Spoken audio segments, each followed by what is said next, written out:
കവിത പട്ടിണിപ്പേറ്.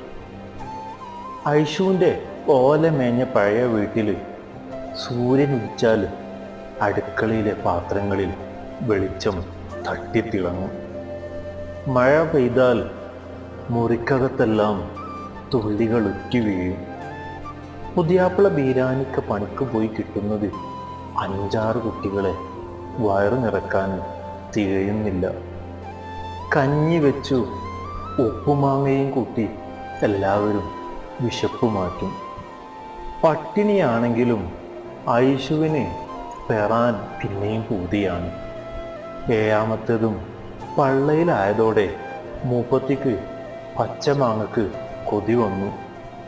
മരത്തിൽ കയറിയ ബീരാനിക്ക കാൽ തെറ്റി വീണ് പഠിച്ചോൻ്റെ അടുത്തേക്ക് പോയി. ഐഷുവും കുഞ്ഞുങ്ങളും സ്നേഹം